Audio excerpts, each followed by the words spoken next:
Hello student, এখন তোমাদের ক্যালকাটা ইউনিভার্সিটির আন্ডারে থার্ড সেমিস্টারের রাষ্ট্রবিজ্ঞান অনার্সের ক্লাস আছে। আজকের ক্লাসে তোমাদের সিসি 5 পেপার থেকে একটা গুরুত্বপূর্ণ 15 নম্বরের প্রশ্নের উত্তর নিয়ে আলোচনা করব। প্রশ্নটা তোমরা দেখতে পাচ্ছ, সত্যাগ্রহ সম্পর্কে গান্ধীর ধারণা বিশ্লেষণ করো বা গান্ধীজির ধারণা বিশ্লেষণ করো। দেখো অ্যান্সারটা তোমরা বুঝে নেবে। তার আগে যে বিষয়টা বলার আছে, তোমাদের জন্য অনলাইন কোচিং ক্লাস চলছে। তোমরা যারা অ্যাডমিশন নিতে ইচ্ছুক আছো এই নম্বরে যোগাযোগ করতে পারো 912300555218। এই নম্বরে তোমরা যোগাযোগ করে অ্যাডমিশন নিতে পারো। চলো আজকে প্রশ্নের উত্তরটা ভালো করে বুঝে নাও। প্রথমেই তোমাদের লিখতে হবে কি, একটা ইন্ট্রোডাকশন অর্থাৎ ভূমিকা লিখতে হবে। সেখানে কি লিখবে দেখো, গান্ধীজির রাজনৈতিক চিন্তা দর্শনের একটি গুরুত্বপূর্ণ বৈশিষ্ট্য হলো সত্যাগ্রহ। সত্যাগ্রহ কথাটির আক্ষরিক অর্থ হলো সত্যের প্রতি আগ্রহ। তার মতে সত্যের প্রতি অবিচল থেকে যদি অন্যায় ও স্বৈরাচারী শক্তির মোকাবিলা করা যায় তাহলে সেই অশুভ ও স্বৈরাচারী শক্তির বিনাশ ঘটানো সম্ভব হবে। অন্যভাবে বলা যায়, নৈতিক ও আধ্যাত্মিক শক্তির দ্বারা গান্ধীজি বিশ্বাস করতেন যে সত্য ও অহিংসা যেন একটি মুদ্রার এপিঠ ওপিঠ, আর এই দুই বিষয়কে কখনো আলাদা করা যায় না। এবার দেখো সত্যাগ্রহের উৎস। এখানে কি বলা হচ্ছে দেখো, খ্রিস্ট ধর্ম এবং পবিত্র বাইবেল গ্রন্থের দ্বারা গান্ধীজি প্রভাবিত হয়েছিলেন। বাইবেলের বিভিন্ন উপদেশ, বিশেষ করে প্রেমের দ্বারা অন্যায়কে প্রতিরোধ করা গান্ধীর মনে বিশেষ প্রভাব বিস্তার করে। গান্ধীজি গভীরভাবে অনুপ্রাণিত হয়েছিলেন গীতার, কর্মযোগের আদর্শ এবং থরো, রাস্কিন, টলস্টয় প্রমুখ মনীষীদের জীবন দর্শনের দ্বারা, যার ফলস্বরূপ এই সত্যাগ্রহ তত্ত্বের জন্ম হয়। তারপরে কি বলা হচ্ছে দেখো, সত্যাগ্রহের কলাকৌশল। গান্ধীজি সত্যাগ্রহের কতগুলি কলাকৌশল অনুসরণ করতে বলেছেন, যথা কারোর কোনো কথায় প্রলোভনের ফাঁদে পা না জড়ানো, জনগণের কাছে যে ব্যাপারগুলির মৌলিক গুরুত্ব বলে বিবেচিত হয় সেগুলিকে কষ্ট স্বীকারের দ্বারা অর্জন করতে হবে, সত্যাগ্রহের নিয়ম শৃঙ্খলা মেনে সবসময় চলতে হবে, বিজয়ী আধিপত্যকারীদের কাছে কোনোভাবেই মাথা নত না করা এবং সত্যাগ্রহীকে আত্মবলে বলীয়ান হতে হবে প্রভৃতি। তারপর দেখো সত্যাগ্রহের বিভিন্ন রূপ। প্রথমে আছে অহিংস অসহযোগ। এটা কি বলা হচ্ছে দেখো এই পয়েন্টে, গান্ধীজি সত্যাগ্রহ আন্দোলনের উল্লেখযোগ্য পদ্ধতির মধ্যে একটি হলো অসহযোগ, যা হলো অন্যায়কারীর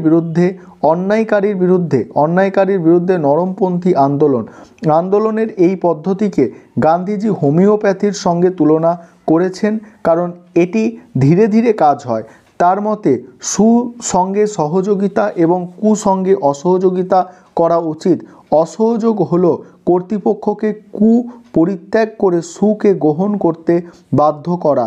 তারপর দেখো কোনো দেশের শাসন ব্যবস্থায় জনগণ সরকারকে প্রয়োজনীয় সহযোগিতা না করলে তাকে বলা হয় অসহযোগ। এইভাবে সরকারের সঙ্গে অসহযোগিতার মাধ্যমে প্রশাসনকে স্তব্ধ করে সরকারকে জনগণের দাবি মানতে বাধ্য করা হয়। তারপরে দেখো কি বলা হচ্ছে, গান্ধীজি ধর্মঘট, হরতাল, বয়কট প্রভৃতির মাধ্যমে সরকারের সঙ্গে অসহযোগিতা করে ব্রিটিশ শাসনের বিরুদ্ধে প্রতিবাদ জানিয়েছিলেন। এর পরের পয়েন্ট আছে কি, আইন অমান্য। এখানে কি বলা হচ্ছে এই পয়েন্টটার মধ্যে, অর্থাৎ আইন অমান্যর মধ্যে কি বলা হচ্ছে, গান্ধীজির সত্যাগ্রহ আন্দোলনের অপর একটি উল্লেখযোগ্য পদ্ধতি হলো আইন অমান্য। অহিংস আইন অমান্যকে গান্ধীজি সংবিধানসম্মত এবং বিশুদ্ধ বলে অভিহিত করেছেন। ইয়ং ইন্ডিয়া পত্রিকায় তিনি লিখেছেন, আইন অমান্য আন্দোলন হলো ভদ্র ও শান্তিপূর্ণভাবে অনৈতিক নিয়মকানুনগুলিকে ভঙ্গ করার পদ্ধতি। অহিংস আইন অমান্যকে গান্ধীজি দুভাগে ভাগ করেছেন। একটা হচ্ছে আক্রমণাত্মক আর একটা হচ্ছে আত্মরক্ষামূলক। আক্রমণাত্মককে কি বলা হচ্ছে, নিজের অধিকার প্রতিষ্ঠার লড়াই বা আন্দোলনকে আক্রমণাত্মক আইন অমান্য আন্দোলন বলা হয়। আর আত্মরক্ষামূলক কি, অমানবিক মর্যাদাহানিকর এবং মনুষ্যত্ব বিরোধী অনৈতিক আইনের বিরুদ্ধে অনিচ্ছার সত্ত্বেও অহিংসভাবে সম্পাদিত আইন হলো আত্মরক্ষামূলক আইন অমান্য। তারপরে দেখো কি আছে পরের পয়েন্ট, অনশন। অনশন কি? গান্ধীজির মতে সত্যাগ্রহের সব পদ্ধতি বা কৌশল বা আন্দোলন ব্যর্থ হলে সত্যাগ্রহী শেষ অস্ত্র হিসাবে বেছে নেবেন অনশনকে। অনশনের অর্থ হলো কোনো খাদ্য বা পানীয় গ্রহণ না করে দাবি আদায় করার জন্য অনশন চালিয়ে যাওয়া। অনশন দু রকমের হয়, এক স্বার্থযুক্ত অনশন এবং দুই স্বার্থশূন্য অনশন। অনশন হলো আধ্যাত্মিক কর্মযোগ এবং তা ঈশ্বরের উদ্দেশ্যে নিবেদিত। অনশনের চরম রূপ হলো অমৃত্যু অনশন। অধ্যাপক স্টেইনবার্গ অনশনকে একটি অস্ত্রাগারে রক্ষিত সর্বাপেক্ষা ধারালো অস্ত্র হিসাবে চিহ্নিত করেছেন। তারপর দেখো পিকেটিং। পরের পয়েন্ট হচ্ছে কি পিকেটিং। এখানে কি বলা হচ্ছে দেখো, গান্ধীজির সত্যাগ্রহ আন্দোলনের একটি উল্লেখযোগ্য পদ্ধতি হলো পিকেটিং। সত্যাগ্রহীরা দেশি বিদেশি দোকানের সামনে দ্রব্য ক্রয় বা বাধার সৃষ্টি করেছিল বলেই গান্ধীজি ব্রিটিশ শাসনের বিরুদ্ধে আন্দোলনের পদ্ধতি বা কৌশল হিসাবে পিকেটিং ব্যবস্থাকে অস্ত্র হিসাবে গ্রহণ করেছিলেন। বলা বাহুল্য, তার এই আন্দোলনকে এগিয়ে নিয়ে যাওয়ার জন্য তিনি নারীদের অগ্রণী ভূমিকায় অবতীর্ণ হওয়ার জন্য আবেদন জানিয়েছেন। তারপর দেখো গঠনমূলক কর্মসূচি। এই পয়েন্টটাই কি বলা হচ্ছে, ইতিবাচক গঠনমূলক কর্মসূচি পালন ছিল সত্যাগ্রহ আন্দোলনের আরেকটি পদ্ধতি। গান্ধীজির মতে গঠনমূলক কর্মসূচি নেই এমন কোনো আন্দোলন করার অর্থ হলো যে রোগী নড়তে বা চড়তে পারে না তাকে হাতের দ্বারা খাবার খেতে বলার সমর্থক। তারপর দেখো অন্যান্য পদ্ধতি। এখানে কি বলা হচ্ছে, উপরিক্ত সত্যাগ্রহের উপরিক্ত উপায় বা পদ্ধতি প্রকরণ ছাড়াও গান্ধীজি প্রয়োজনে সাপেক্ষে অহিংস ও অন্যান্য যে সকল উপায় অবলম্বনের ওপর জোর দিয়েছিলেন সেগুলি হলো পারস্পরিক আলাপ আলোচনা, আবেদন নিবেদন, বয়কট, বিক্ষোভ আন্দোলন, সভা সমিতি, মিছিল, প্রয়োজনে বিকল্প সরকার গঠন ও পরিচালনা প্রভৃতি। এবার দেখো সমালোচনার প্রথমত কি বলা হচ্ছে, অনেক সমালোচক গান্ধীর সত্যাগ্রহ কৌশলের বাস্তবতা সম্পর্কে বিরুদ্ধ মত পোষণ করে বলেছেন যে তার অহিংস আন্দোলন অনেকটাই আবেগতাড়িত এবং একেবারেই অসম্ভব। দ্বিতীয়ত কি আছে, দ্বিতীয়ত বলা হচ্ছে গান্ধীজির প্রবর্তিত সত্যাগ্রহ এতটাই আধ্যাত্মিক যে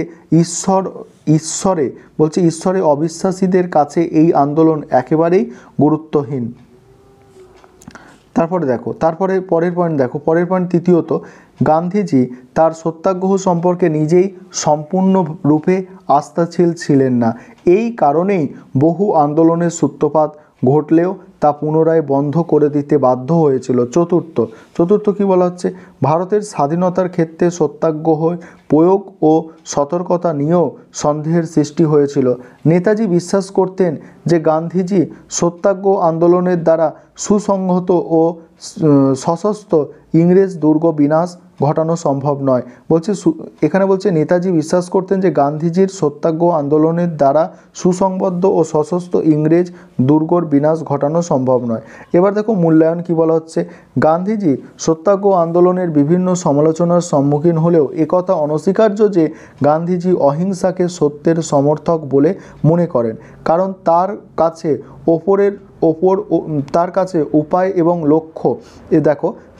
উপায় এবং লক্ষ্য পরস্পরের মধ্যে স্থান পাল্টাতে পারে। সত্যাগ্রহ সম্পূর্ণরূপে হিংসার ভিত্তির ওপর প্রতিষ্ঠিত বলেই সত্যাগ্রহী সকল হিংসা ও বিদ্বেষ থেকে বিরত থাকে। এক কথায়